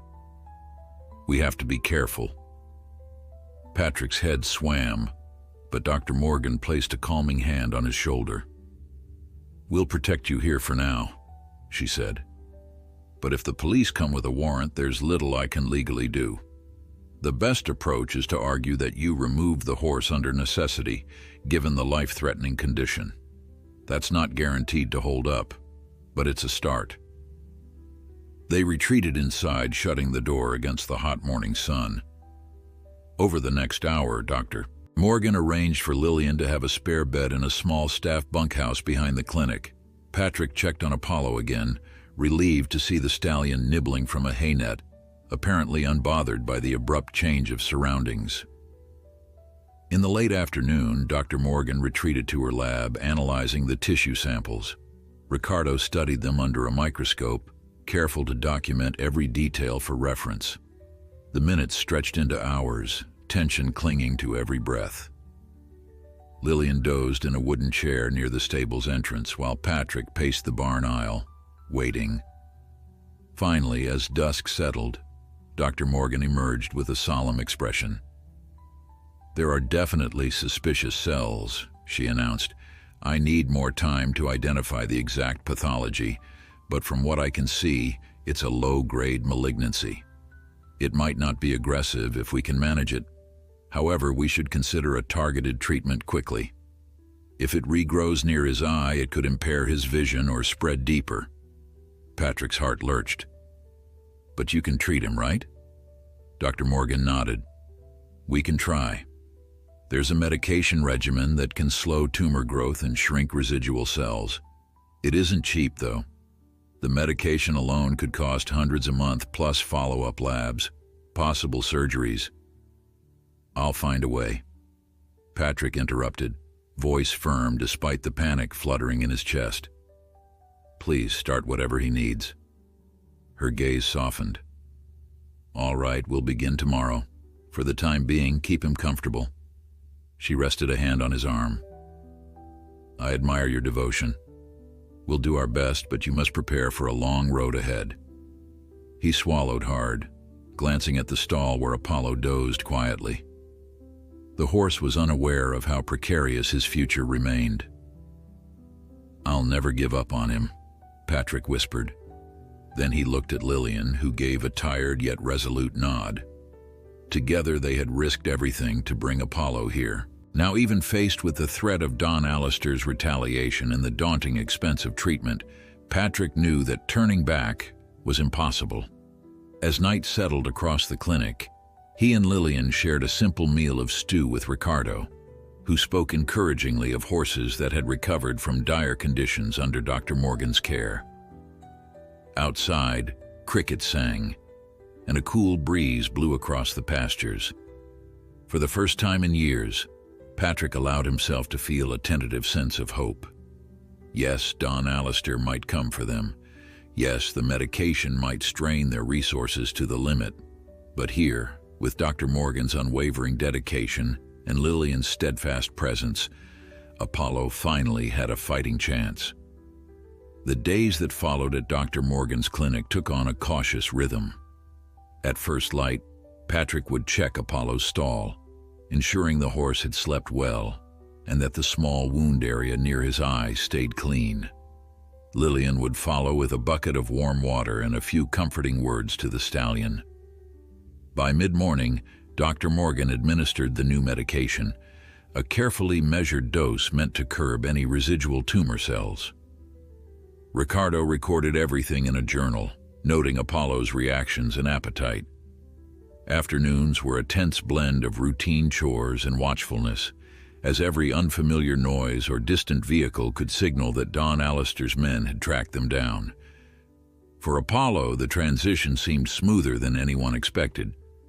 He quickly grew accustomed to his new stall, occasionally peering out at the green pastures where other rescued horses roamed. Sometimes, Patrick led him to an enclosed paddock behind the barn, letting him graze under watchful eyes. The tranquil environment and gentle handling appeared to calm the stallion, and his spirits rose with each passing day. Gradually, his appetite improved and he even regained some of his old playful energy, nickering at Lillian whenever she brought fresh hay. Yet Patrick's tension never fully abated. Each morning he would awaken with the faint dread that Don Alistair might appear at the clinic gate, accompanied by law enforcement or private guards, brandishing accusations of theft. During one of those early breakfasts in the small bunkhouse, Lillian admitted her own fears. "He's so powerful," she said, pushing a lock of hair behind her ear. "He keeps connections in town. Even if the local police don't come, he might hire men to search for Apollo." Patrick shuddered but tried to sound confident. "We're in a more remote area, though. Dr. Morgan's clinic isn't widely advertised, and maybe Don Allister thinks I fled farther away. Still, his uneasy mind replayed that last scene in the estate study, with Don Allister vowing to pursue the horse at any cost. Patrick had to hope that removing Apollo so completely from the area had thrown the estate owner off their trail. 2 weeks slipped by without incident. The medication regimen continued, and Dr. Morgan, after performing another minor examination, saw no sign of new growth. She was cautiously optimistic. "It's far too soon to declare victory, but so far so good," she told Patrick one afternoon, her expression brightening. "His blood work shows stable levels, which is encouraging. If his next round of tests remains clear, we might just beat this." Patrick felt a weight lift from his chest. His relief was tempered by Lillian's concern about what came next. "Even if Apollo recovers fully, it's not like we can just show up at the estate one day," she reminded him gently. "Don Allister might still want to press charges." The thought of returning Apollo was unthinkable. He'd be in danger all over again. Patrick tried not to imagine spending the rest of his life in hiding. There had to be a better way. One afternoon, while Patrick was grooming Apollo, Dr. Morgan came rushing into the barn, her face visibly alarmed. "There's a man at the gate asking for me," she explained in an urgent whisper. "He says he's from the local sheriff's office. He wants to look around." Panic rippled through Patrick. For all their precautions, had Don Allister managed to trace them here? Dr. Morgan bit her lip. "Ricardo's stalling him, but I suspect we don't have long. We need to keep Apollo out of sight." Instantly, Patrick led the stallion to a back storage area, an impromptu measure. The space was cramped, with boxes of medical supplies stacked against the walls. Lillian helped pull some tarps over the door to obscure the view from outside. Apollo snorted in confusion, shifting restlessly. Patrick patted his muzzle, trying to project calm. "Easy, boy," he muttered, praying the horse would remain silent. In hushed tones, Dr. Morgan told them to wait there until she gave the all-clear. Minutes stretched into what felt like hours. Patrick leaned against a bale of straw, heart pounding. In the dim light, Lillian clutched the folds of her apron, eyes filled with apprehension. From somewhere beyond the barn, Patrick heard muffled voices, Dr. Morgan speaking to someone with a lower, gruffer tone. A horse in a nearby stall whinnied softly, prompting Patrick to hold his breath, ears straining for any reaction. If the visitor demanded a full inspection, they would be cornered. Would Dr. Morgan lie outright to protect them? Eventually, Dr. Morgan's footsteps approached and she slipped inside, exhaling in relief. "He's gone," she said quietly. He asked some generic questions about recent cases, claiming they're doing routine checks in the area. I told him nothing beyond the usual. He glanced around but didn't ask to see every stall. Patrick closed his eyes in gratitude, though adrenaline still coursed through him. "Do you think Don Allister sent him?" Lillian asked. Dr. Morgan frowned. "I'm not sure. The local sheriff's office does sometimes conduct standard visits to verify licensing, but the timing is suspicious. We need to stay alert." With that, she helped them move Apollo back to his usual stall, making sure to do so as discreetly as possible. The episode left them all rattled.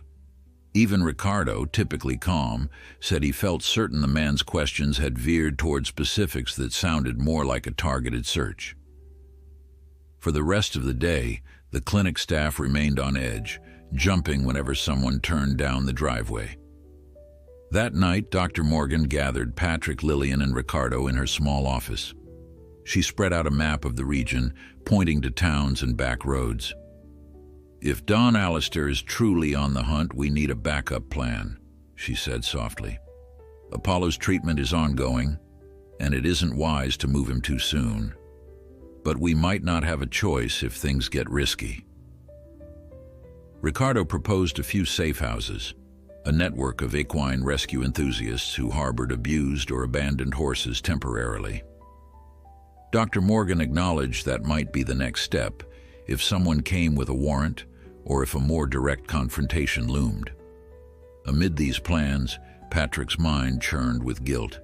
He had already cost Lillian her job and forced Dr. Morgan to conceal a borderline illegal situation. But every time he glanced at Apollo, he felt renewed certainty that his decision was just.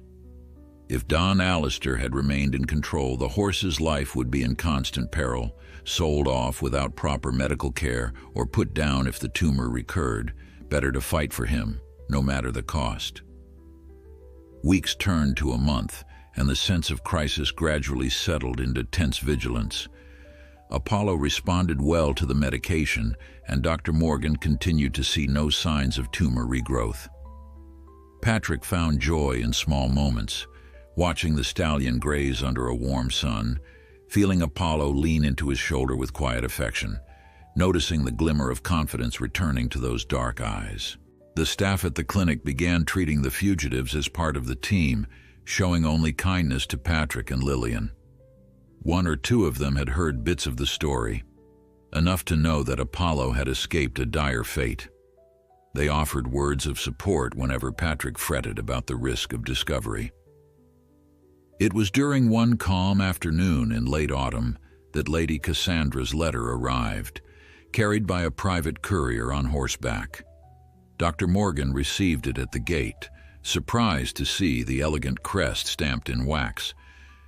She hurried to Patrick, holding out the sealed envelope with a mystified expression. "I think this is meant for you." Patrick recognized the seal at once, recalling the poised woman who had discovered Apollo's secret back at the estate. He opened the letter, and Lillian peered over his shoulder as he read, "Dear Patrick, I hope this message finds you safely, for much has transpired since you left. Word reached me that Apollo disappeared under suspicious circumstances. My cousin raged about theft, but few in our circles truly believed him. Those who know his nature suspect there was more to the story. Some discreet inquiries led me to believe you were simply protecting that horse from his pride. If you still have Apollo, I commend your courage. I have resources if you require them. If Apollo needs continued care or protection from Allister's wrath, I stand ready to help. Enclosed is a sum sufficient to cover basic medical expenses. I only ask that you let me know how he fares. You are not alone. Cassandra Campbell." Patrick's hands shook.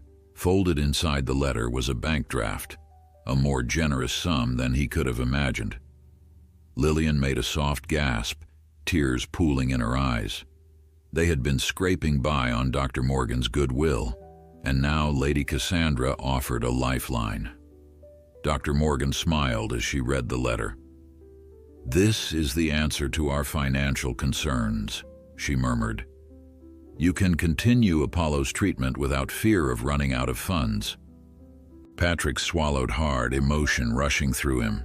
Lady Cassandra's gesture was not only a practical solution, but also a profound show of solidarity.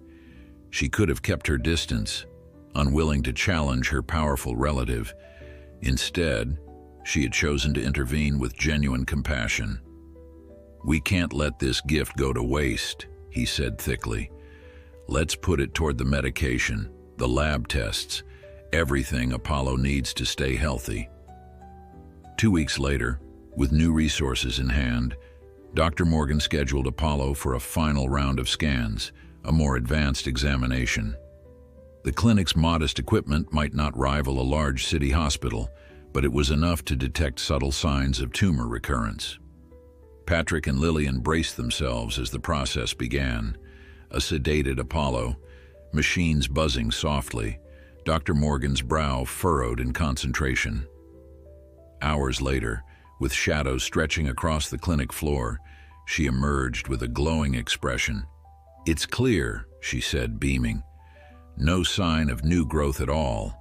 The scar tissue is stable, and his blood levels are excellent." She clasped Patrick's shoulder in excitement. With continued medication and regular checkups, I believe Apollo stands a strong chance of a full, healthy future. Patrick sagged against the wall, relief flooding him. Lillian whooped, throwing her arms around him in a spontaneous hug. Ricardo clapped them both on the back. For a moment, it felt like all their fears had melted away, replaced by sheer joy at Apollo's bright prognosis. Patrick caught his breath, remembering that Don Alistair's threat still lingered in the background, but at least now Apollo was safe and had a real chance to live unbound by secrecy or suffering. Relief swept through the clinic, a quiet celebration tempered by the memory of all the risks they had taken to bring Apollo here. Dr. Morgan's final announcement of a clean scan offered hope so bright that Patrick found himself blinking back tears of gratitude. Lillian threw her arms around him, laughing at the sheer wonder of it all. Even Ricardo, normally reserved, smiled from ear to ear. Word traveled quickly among the handful of staff, and they drifted into Apollo's stall one by one to congratulate Patrick and admire the resilient stallion who had overcome so much. Outside, the autumn sun gilded the surrounding fields, as if nature itself rejoiced in Apollo's good fortune. It felt like the moment they had prayed for since that harrowing night's escape. Still, the knowledge of Don Alistair's anger cast a long shadow, a reminder that while the tumor crisis was ending, another danger might yet loom. Patrick thanked Dr. Morgan a dozen times that afternoon. She responded with practical modesty, reminding him that ongoing monitoring was essential. In the short term, he and Lillian would remain hidden at the clinic. Lady Cassandra's financial support ensured they could cover the medication and any further tests, at least for a while. Dr. Morgan had also arranged for a horse sanctuary in a neighboring province to stand by in case they ever needed to relocate quickly.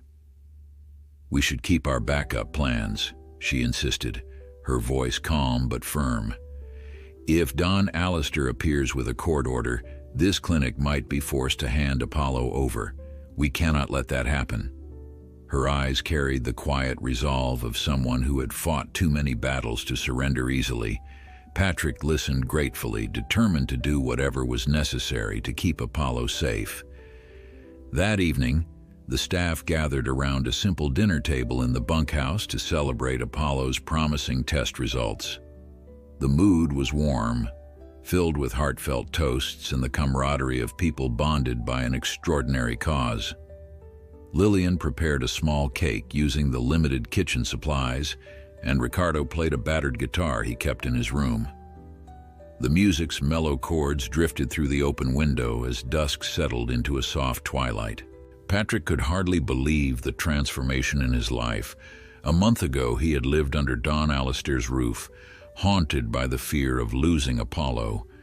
Now he found himself in the company of new friends, forging a path he never expected. He watched Lillian laugh at one of Ricardo's jokes, the lines of worry on her face easing for the first time in weeks. For a moment, it seemed they had found a small pocket of peace. Later, after nightfall, Patrick went to Apollo's stall and leaned against the half-door, gazing at the sleeping horse. A single lamp cast a gentle glow over the straw. Moonlight filtered through the window, illuminating Apollo's healed scar. The ridge of pink skin near his eye looked smooth, a testament to all the careful treatment. Patrick's thoughts wandered to the estate he had fled, the broad corridors, the imposing gates, and the stable where he had once felt so proud to work. He remembered the nights he lay awake, worrying that Apollo would succumb to his tumor while Don Alistair refused to call a vet. To see the stallion healthy now was a balm to every regret. Yet that old life still felt unfinished, as though a thread remained untied. Don Alistair might not relent until he found them. Wordless in his reflections, Patrick sensed a figure approach. Lillian sidled up quietly, resting her arms on the stall door. They stood in companionable silence, listening to Apollo's rhythmic breathing. At length, she whispered, "Do you think he'll come for us? Don Alistair, I mean." Patrick hesitated, then admitted that he couldn't be sure. "I doubt he'll just forget a horse worth so much," he said, voice low. "But maybe Lady Cassandra's influence keeps him cautious, or maybe he's decided it's not worth his time." Lillian pressed her lips together, unconvinced. "Men like him don't let go of what they see as theirs," she murmured, "even if they never truly cared for it." Patrick nodded, his chest tight, wondering how long this reprieve could last.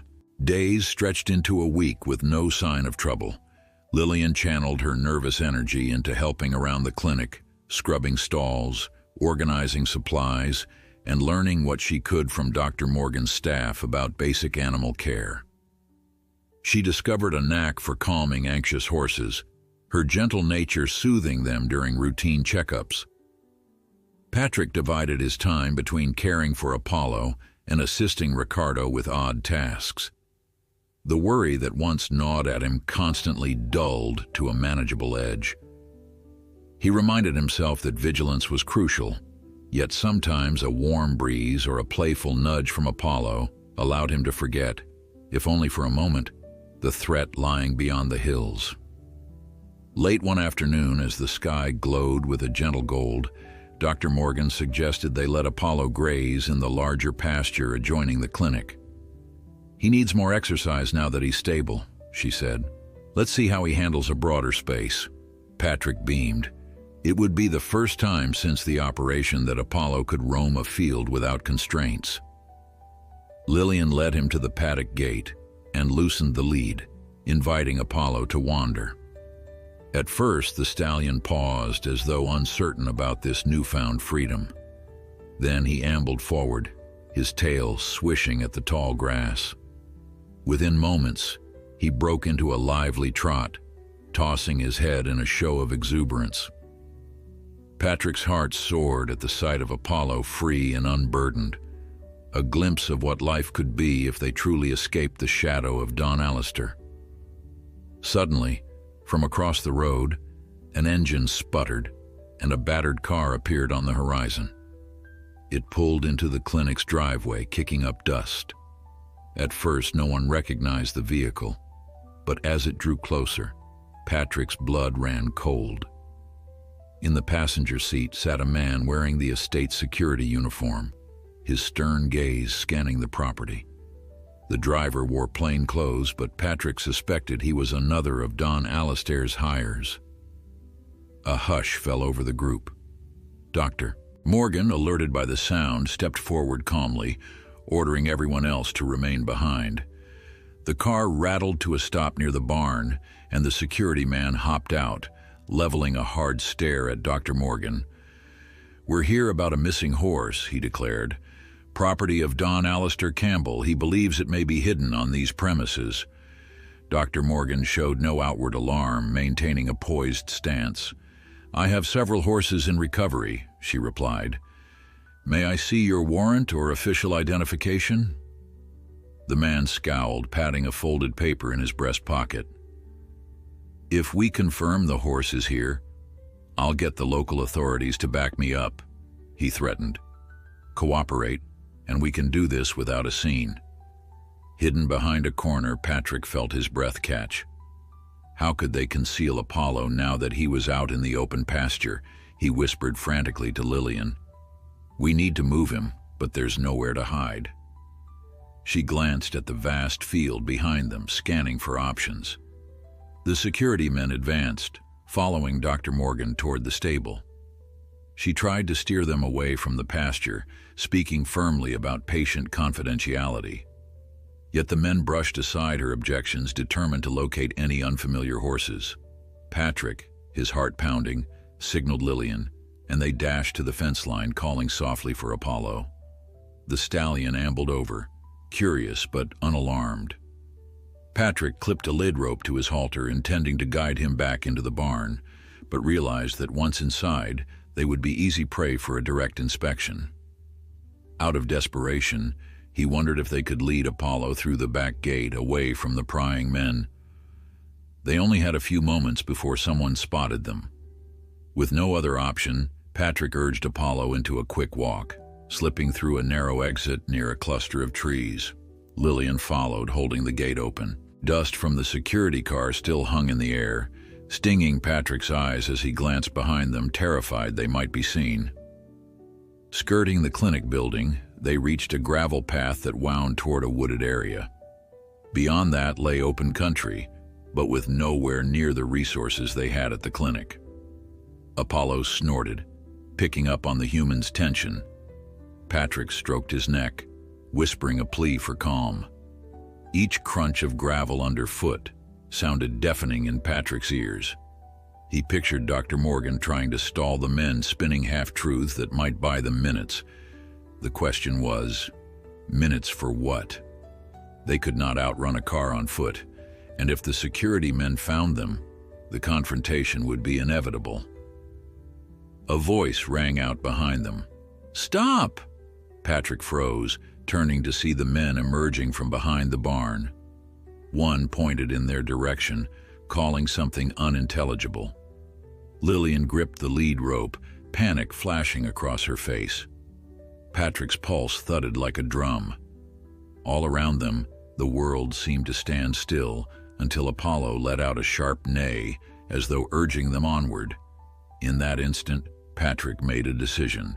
He nudged the stallion forward, stepping off the gravel and onto a faint trail that led into the woods.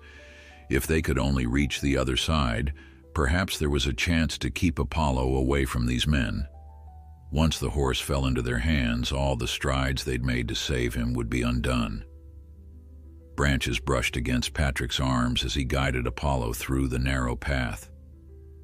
Lillian followed, breath coming in frightened gasps. Behind them, the men's shouts grew louder. One stumbled on a tree root, cursing under his breath, while the other tried to keep the pair in sight. Twigs snapped underfoot. Birds scattered into the canopy, startled by the commotion. Anxiety coiled in Patrick's stomach. He led Apollo around a fallen log, the stallion picking his steps carefully. They had seconds maybe before the men caught up. Patrick could feel the chase pressing in, the weight of Don Alistair's wrath bearing down on them. If they were found, he could lose not just his freedom, but also Apollo's life. A thorny branch snagged Patrick's sleeve, nearly throwing him off balance. He forced himself to keep going, spurred by the pounding of footsteps behind them. Apollo snorted, ears laid back, sensing the urgency in every frantic move. Lillian ducked beneath low-hanging limbs clinging to the rope that linked her to Patrick. The narrow path cut through dense woods, the sun almost blotted out by a maze of branches overhead. Each rustle of leaves or crackle of undergrowth seemed magnified, as if nature itself echoed the chase closing in. A chill seeped into Patrick's chest, but he held tight to his determination. He had vowed to protect Apollo, and no intimidation would make him break that promise. The men's shouts grew closer, though they still fumbled in the unfamiliar terrain. Patrick realized they were only a few dozen yards behind, separated by thick brush. He caught glimpses of their figures through gaps in the foliage. One of them seemed to be scanning the ground, trying to pinpoint footprints. Patrick pressed on, praying the underbrush would slow their pursuers enough to let him find another trail. But the path dead-ended at a fallen tree, a massive trunk draped in moss too large to circumnavigate quickly. With nowhere else to go, Patrick pulled Apollo up short. Lillian's eyes went wide. "We're trapped," she gasped, voice trembling. The realization forced a wave of despair into Patrick's stomach. He spun around, searching desperately for any break in the dense trees. Apollo shifted nervously, as though preparing to bolt. In the distance, the crunch of boots on twigs drew ever nearer, sealing their fate. Patrick drew a ragged breath. If they couldn't run, their only option was to stand firm. Lillian swallowed, gripping the lead rope so tightly her knuckles blanched. "What do we do?" Patrick parted his lips to answer, but footsteps thundered into the small clearing. The two men appeared, sweaty and panting, fury burning in their eyes. The one who wore the estate's uniform squared his shoulders, pointing at Apollo. "There's the stolen horse," he snarled. "We'll take him back to Don Alistair. Your days of hiding are done." Patrick felt a surge of anger swirl with his fear. "He's not stolen," he said, voice hoarse. "Don Alistair neglected his medical needs. I saved him from being sold off without proper care." His words sounded defensive to his own ears, but he refused to cower. Lillian stood by his side, trembling yet refusing to step away. The other man, dressed in civilian clothes, looked unimpressed. "It's still theft in the eyes of the law," he snapped. "Now move aside, or we'll have the sheriff deal with you. Alistair wants that horse, and we've got orders to bring him in." Apollo snorted, stamping the ground anxiously, as if sensing the men's aggression. Patrick forced himself to keep calm, even though his heart pounded in his ears. "We won't let you take him," he managed, voice trembling with conviction. "He's under the care of a licensed veterinarian who says his condition could relapse if he's forced back. Don Alistair cares only about his own pride." The uniformed guard scoffed. "All your talk won't matter once we get the authorities. You're on private property, trespassing and harboring stolen livestock." He advanced a step. Patrick backed up until he bumped against Apollo's flank, painfully aware they had no path to flee. Lillian looked from Patrick to the men, her eyes shining with desperation. A voice sliced through the tension. "Stand down." Startled, they all looked past the clearing's edge. Dr. Morgan emerged, breathless and resolute, along with Ricardo. Behind them, two more figures appeared, one a local official, the other clad in a neat traveling cloak. The official, a woman with graying hair, stepped forward, raising a hand to halt the confrontation. The uniformed guard opened his mouth, then closed it, uncertain. Dr. Morgan's stern look left no room for doubt. "You are trespassing on my clinic's land," she informed them, her tone firm. "Any dispute regarding this horse should go through the proper legal channels. Attempting to seize him by force could constitute theft and assault if you threaten these people." Ricardo cleared his throat, pointing to the official. "This is Deputy March. She's here because we requested assistance when you arrived unannounced, claiming to represent Don Alistair." Deputy March narrowed her eyes. "I heard the yelling. Are you threatening these individuals on private property? Because that's enough to bring you in." Her badge gleamed under the muted sunlight. The two men glanced at each other, clearly unnerved. Finally, the one in plain clothes spoke up, struggling to hide his scowl. "We're here under instructions to retrieve stolen property. That horse belongs to Mr. Alistair, and these people took it. We have every right." "You have no official warrant," Deputy March cut in, "which means you have no standing on this land unless the property owner grants you permission. As for your claim of theft, that's a legal matter to be decided in the courts, not in the woods with threats." She turned to Dr. Morgan. "Do you wish for these men to leave your property?" Dr. Morgan inclined her head. "I do. If Don Alistair wants to contest ownership, he can do so formally, with a court order and proper documentation. Until then, my patient remains under my care." Rage twisted the guard's features, but he recognized that Deputy March outranked him. The plainclothes man looked ready to argue further, yet seeing the deputy's steely resolve, he grudgingly waved a hand. "We'll go for now. But this isn't over." He shot Patrick a venomous glare. "Alistair will see you pay for this." They turned away, tromping back along the path. Tension drained from the clearing like water through a sieve. Patrick could hardly believe what had transpired. Lillian let out a shaky breath, and Ricardo placed a comforting hand on her shoulder.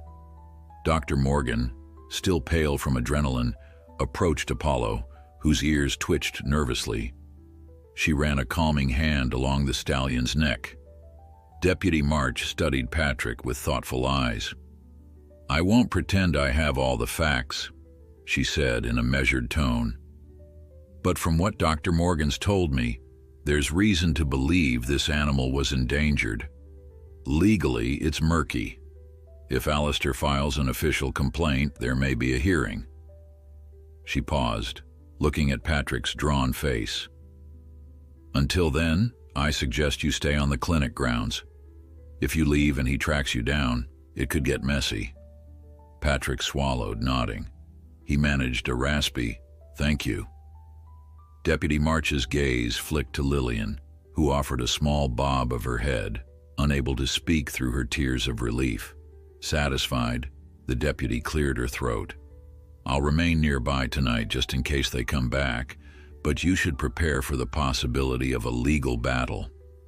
With that, she followed the group out of the woods, and Dr. Morgan motioned for Patrick and Lillian to guide Apollo back to safety. Once they reached the barn, Dr. Morgan held the stall door open. Her eyes shone with unspoken concern. "I'm sorry they cornered you like that. We barely got here in time." "It's all right," Patrick murmured, petting Apollo as the horse snuffled at the fresh bedding. "You saved us." Lillian sank onto a stool, burying her face in her hands. Ricardo retrieved a glass of water, pressing it into her shaking fingers. Though physically unhurt, they all felt the toll of those tense minutes in the forest. After a moment, Dr. Morgan spoke softly. "We have to assume Don Alistair won't let this rest. He may file formal charges." She glanced at Patrick with sympathy. "But you heard Deputy March. He can't just storm in. We'll have time to prepare, gather statements from our staff, and show that Apollo needed urgent medical intervention." Patrick's shoulders sagged, exhaustion flooding him. "Thank you," he whispered. "Truly. I know this has tested your clinic in so many ways." Dr. Morgan shook her head. "I don't regret it. Helping animals in need is why I'm here. And it's clear you and Lillian risked everything to do the right thing." She sighed. "Still, we should brace for a court summons, or at the very least, a legal dispute." Despite the lingering threat, the knowledge that Deputy March had sided with them offered a spark of reassurance. They guided Apollo back into the stall, soothing him with soft words.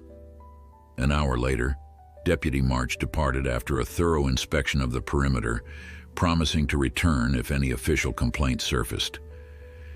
The sun dipped below the horizon, painting the sky with streaks of pink and orange. The day had been frantic, but at least it ended with Apollo still in their care. By early winter, the feared legal summons arrived. As Dr. Morgan predicted, Don Alistair's lawyers filed a civil claim for the return of his stolen property. A hearing was scheduled at the local courthouse weeks away. In that time, Dr. Morgan and her staff collected medical records, receipts for Apollo's medication, and testimonies attesting to the horse's life-threatening condition and subsequent recovery. Lady Cassandra wrote a formal statement detailing Don Alistair's repeated neglect and his refusal to permit proper veterinary attention. Although she did not appear in person, her notarized statement carried weight. The hearing day came amidst a blustery snowfall. Dr. Morgan, Patrick, and Lillian traveled by borrowed truck to the county courthouse. Anxiety knotted Patrick's stomach, and he clung to the idea that the evidence of Apollo's near-death condition would sway the judge. In the sterile courtroom, Don Alistair sat at the plaintiff's table, his posture regal and his eyes fixed coldly on Patrick. No words were exchanged as the proceedings began. Over the course of an afternoon, each side presented arguments. Don Alistair's lawyer tried to paint Patrick as a disloyal servant who took advantage of the horse's minor ailment to stage a theft. Dr. Morgan and her staff countered with medical charts, test results, and photographs of Apollo's tumor. They highlighted the immediate danger he faced if left untreated. Lady Cassandra's testimony proved pivotal. Her letter indicated she had personally witnessed the stallion's concealed injury, casting doubt on Don Alistair's claims of ignorance or minor ailment. Lillian spoke haltingly, tears welling as she described Don Alistair's threats in the night of Apollo's rescue. When Patrick finally took the stand, he told the story from his heart, explaining every step he had taken to save a life he felt had been abandoned. The judge listened, occasionally frowning. By late afternoon, she retired to her chambers, leaving everyone in hushed suspense. When she returned, the gallery seemed to hold its breath. Slowly, the judge read her ruling. While Don Allister had a legal claim as Apollo's registered owner, his failure to provide timely medical care and his documented intent to sell or dispose of the horse despite a life-threatening tumor constituted neglect under the law. The judge concluded that Apollo was no longer safe under Don Allister's ownership, granting full custody to Dr. Morgan's clinic to be managed by Patrick and Lillian, who had proven willing to provide ongoing care. The courtroom erupted in murmurs. Don Allister rose in outrage, sputtering threats, but the judge banged her gavel sharply. "My decision is final," she declared. "Your conduct led to this outcome." Clutching his cane, Don Allister stormed out, his face contorted with fury. Patrick slumped with overwhelming relief, tears spilling down his cheeks. Lillian wrapped him in a fierce hug. Dr. Morgan squeezed his hand, smiling with quiet triumph. They had prevailed. Apollo was safe, legally, medically, and morally. In the weeks that followed, life at the clinic finally settled. Apollo continued to thrive under Patrick's tender care, racing across the paddock in the late winter sunlight. Lillian joined the clinic staff officially, assisting Dr. Morgan and blossoming in her new role. Patrick, freed from fear, discovered a future he had never imagined. He no longer dreaded footsteps at the gate or knocks on the door. Each dawn felt like a gift, a fresh start for him and for Apollo, whose scar had become a badge of survival rather than a mark of shame. Under Dr. Morgan's guidance, Patrick saved enough money to buy a small plot of land near the clinic, where he hoped one day to build a modest stable of his own, an echo of the dream he once nurtured in secret. Whenever doubts flickered, he reminded himself how far he and Apollo had come. Together they had faced down fear and power, forging a bond that no threat could sever. And in the gentle glow of the rising sun each morning, Patrick found the simple truth: love, courage, and an unwillingness to abandon hope can overcome even the mightiest obstacles and save a life that others deemed disposable.